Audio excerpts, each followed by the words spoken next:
Hey, welcome back. In the last video, we reviewed how to change or conjugate Spanish verbs. Specifically, we looked at how to do this with usted, which is the formal way to say you. So we took a verb like comer and we changed it to usted come.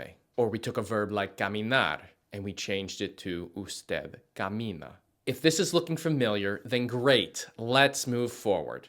And if not, then I strongly recommend watching the previous video so that you can understand this better. Let's build off that previous lesson and now talk about the PT and OT verbs that you are likely to regularly use daily in your work setting. We have caminar, pisar, parar, girar, subir, bajar, doblar, mover, sentarse, levantarse, acostarse, lavarse, peinarse, y cepillarse. Whew.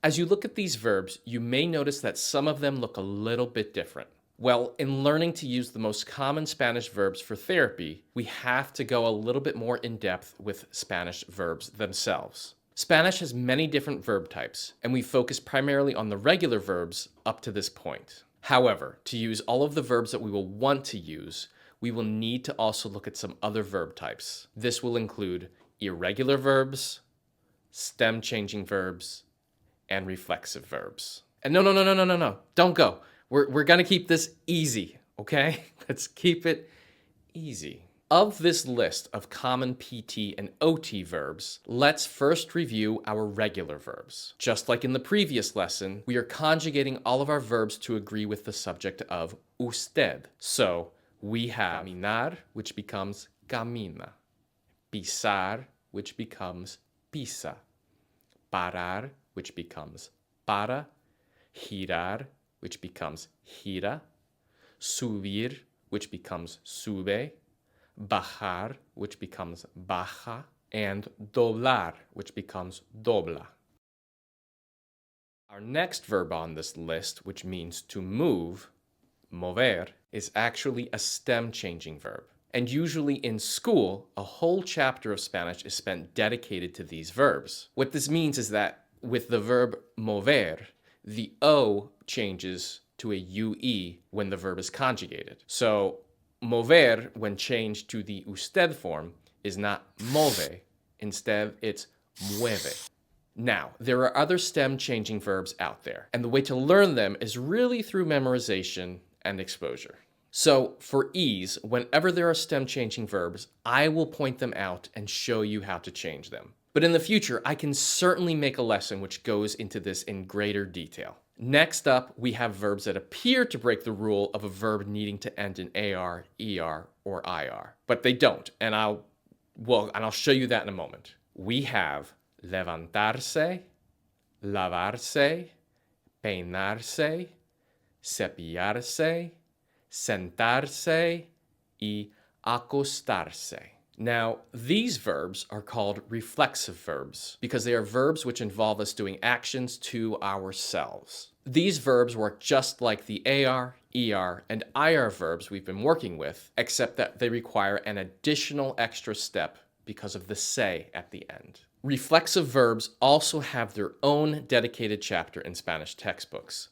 So I'm going to break them down in the most simple way that I can, so that you can at least use these with your patients for now. With the reflexive verb, we need to first remove the se at the end and save it for later, and then look at what remains. In this example, we have levantarse, and after we remove and save the se for later, we have levantar. We identify now that it is an AR verb, and we conjugate that verb into the usted form, levanta.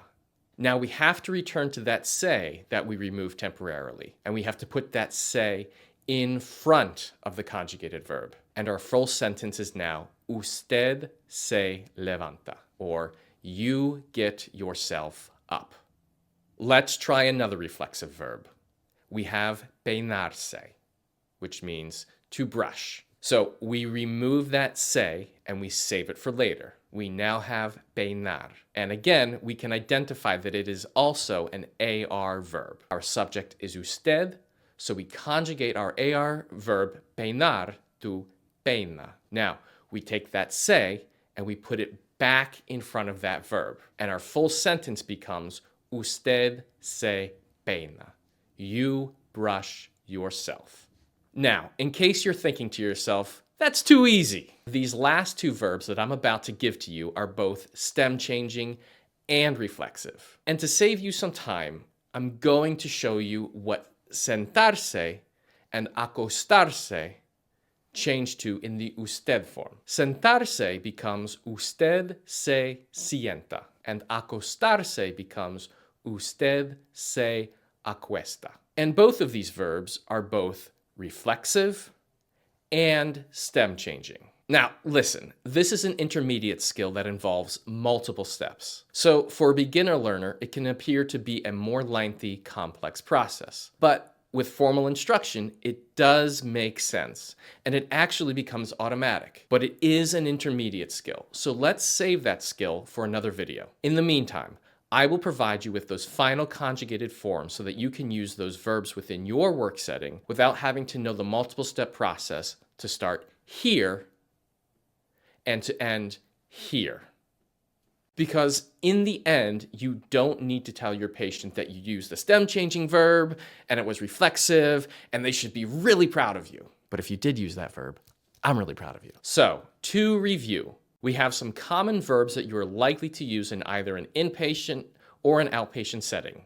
We have caminar, pisar, parar, girar, subir, bajar, doblar, mover, sentarse, levantarse, acostarse, lavarse, peinarse, y cepillarse. We've reviewed how to conjugate regular verbs and reflexive verbs. And I've introduced you to a few stem-changing verbs. These are verbs that I believe you are definitely capable of learning, only you need the time to first become comfortable with regular verbs, and then after that you need the time to just focus on these more complicated verbs separately once you have that base understanding of regular verbs. So in the future, I will provide a lesson on stem-changing verbs. But in the meantime, you have a start, a way to begin communicating with your patients. In the next video, we'll focus on how we can take these skills we've learned and begin the method we can use to express directions to our patients in Spanish. As always,